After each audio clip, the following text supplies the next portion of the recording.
একটা দেশের সেনাবাহিনী মেশিন গান নিয়ে যুদ্ধে নামলো, প্রতিপক্ষ পাখি। সাল 1932।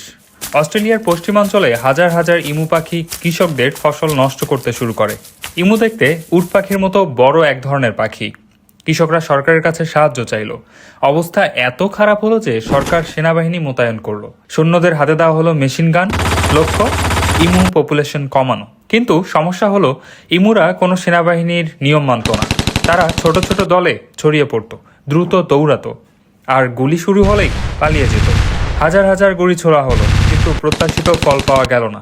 অনেক ইমু বেঁচে গেল, আর পুরো অভিযান হাস্যকর ব্যর্থতায় পরিণত হলো। ইতিহাসে এই ঘটনাটি পরিচিত ইমু ওয়ার নামে, এবং মজার ব্যাপার হলো অনেক ইতিহাসবিদ মজা করে বলেন এই যুদ্ধে বিজয়ী ছিল ইমুরাই।